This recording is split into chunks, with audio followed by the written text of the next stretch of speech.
Hello, everyone. I'm back again to talk about integration by parts a little bit more. As promised, I'm going to be going over something called the tabular method. And this is, like I said in the last video, uh, what I feel is the greatest tool you can have in your tool belt when doing integration by parts. It's going to make everything a lot faster and a lot easier to digest. So let's go over what integration by parts is. First of all, you'll notice I have the formula for integration by parts here. And I'm going to go ahead and give an example. It's one that I've been using a lot. So here's x to the third times e to the x dx as my integral that I would like to evaluate. Now, there are those among you who look at this and understand that this would take multiple steps to do because I would need to take x cubed and gradually get it down to 3x squared, then 3x, or I'm sorry, then 6x, then 6. And at that point, I would have an integral that I could evaluate. So that's many steps.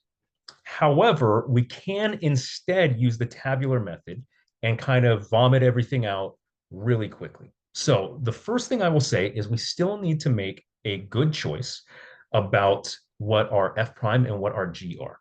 The good news is that the tabular method will allow us to quickly determine whether we got the right choice or not. So I'm going to deliberately make the wrong choice here to start. So I'm going to say I would like my f prime to be x to the third, and I would like my g of x to be e to the x. So that means I'm going to be integrating x to the third and differentiating e to the x. Now, in the tabular method, as the name would suggest, we have a table. And the table is going to be as follows. It is going to be sine, S-I-G-N sine, uh, g of x, and then f prime of x. So in sine, I'm just going to alternate starting with positive, positive, negative, positive, negative. For g of x, I'm going to have e to the x. And then in subsequent rows in that column, as I go down, I am going to take derivatives of g of x. So obviously, because it's e to the x, very simple, very easy. For f prime of x, I'm going to, once again, I'm just going to put the original in the first row. And then I'm going to, because it's f prime of x, I want to integrate. I want to take the antiderivative as I go further down in that column. So this would be, oh boy, x to the fourth over 4, then x to the fifth over 20,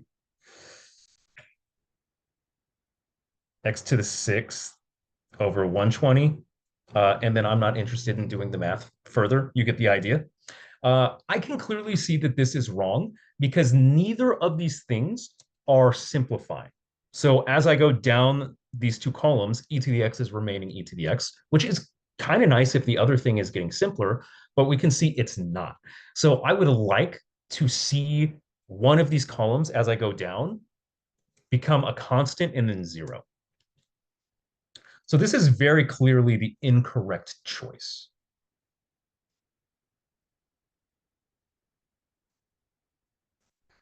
So I'm going to flip these and I'm going to say, I want g of x to be x to the third, and I want f prime to be e to the x. So I'm going to be integrating e to the x and differentiating x to the third. So I've got x to the third, and then it's 3x squared, and then it's 6x, and then it's 6, and then it's 0. Generally, when you get to a 0, that's a good place to stop. Who knows how many rows you need to get that to happen, but that's generally speaking a good place to stop. And then for f prime, since it's e to the x, these things happen. Now, what does the information here on this table tell you? It actually allows you to write out the full final answer of your integration by parts problem with the integral already evaluated. So we don't actually have to do any evaluating of any integrals, it's already done in this table. Now, what's interesting is we don't just grab an entire row. Remember that the piece that is outside of the integral is f times g. So if this represents f prime, this thing here, the entry under it, represents f. So in order to actually correctly arrange this information, we have to take these two entries and then this entry. And then keep going, these two entries and then this entry. These two entries and then this entry. So notice as we get to the last column, we actually shift down a little bit. These two entries and then this entry. And then the next one would have a 0, so I get to not include it because obviously it would just become 0. So the final answer here would be x to the third e to the x minus 3x squared e to the x plus 6x e to the x minus 6e to the x. And it's that simple. So we really didn't have to evaluate a single integral in order to get this to work out. If you don't believe me, you can go ahead and try and do this the long way and see if you get the same thing I ended up with. You can verify yourself. Okay, I want to show a little trick for the tabular method.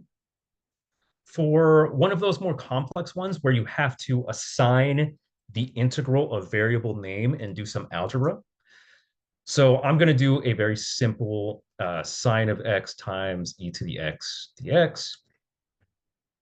Okay, so I have to have f prime, which I'll be integrating. I'm going to go ahead and just tell you that's going to be e to the x.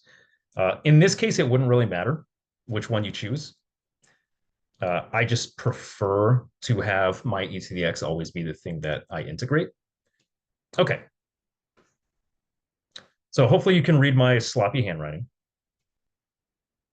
Now, you're probably wondering, how does the tabular method work for this? Because we have a situation where we can't evaluate any of our integrals and thus need to give, an integral that we see in both sides of the equation a variable name. So it seems somewhat incompatible with what I've shown you so far about the tabular method, because the tabular method ends up with no integral in it. Everything's already evaluated. So I will show you how we get around that.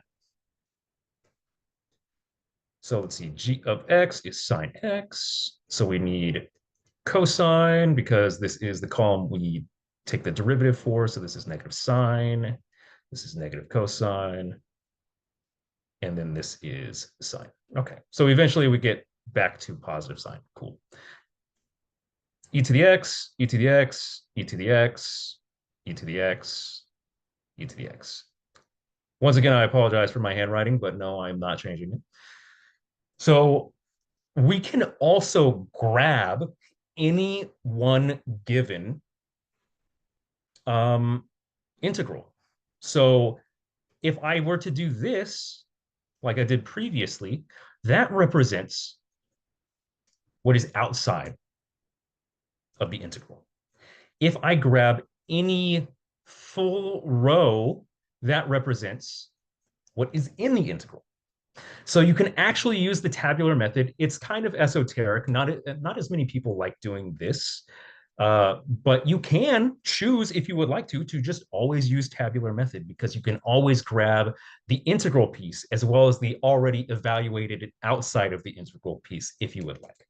So if you recall, for these two, or I'm sorry, for this integration by parts problem, I would need to have a couple of pieces before getting back to the integral proper that I had before. So I would end up with something like this. I'm going to write the original integral because that's needed for this problem. Ooh. Ooh. So let's see here. I would have sine of x times e to the x. I would have minus cosine of x, e to the x. And then I would have, oh boy, make some room for myself.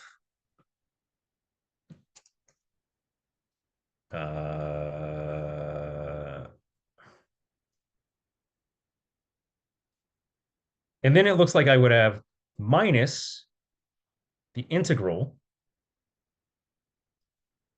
sine of x. So it's the sign was positive, but sine of like it's negative sine of x. So I just put that negative sign out in front.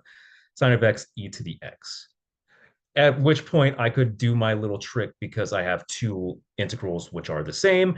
Notice that this one is negative. If this was positive, that means they would just cancel out and that would be bad. Um, but now I could say, oh, let's call this integral I. And I can then add I over to the side. So I have two I's equal, you can do the usual trick. So you can use the tabular method even to do uh, equations like this. You can even evaluate some of these weirder ones using the tabular method if you so choose, if you want. I personally like doing it that way. I think the tabular method is quick, it's intuitive, and furthermore, it's very easy to spot mistakes as they happen. Whereas if you're doing the step by step, I'm like, okay, I'm going to evaluate, and now I have this new integral. I have to integrate by parts for this integral. There are a lot of places to make mistakes. Whereas here in this table, all of the stuff, all of the work is right in front of your face at the same time, which means making mistakes is harder. Or at the very least, it's easier to see your mistakes. Oh, and before I forget, I forgot to add plus c to the end of the integral of the last example. So don't get at me in the comments. I saw it. It's there. You're supposed to add the plus c. Just remember that. Okay, I think that's all I have for you guys. So take care. I'll see you in the next subject, whatever that may be. Bye.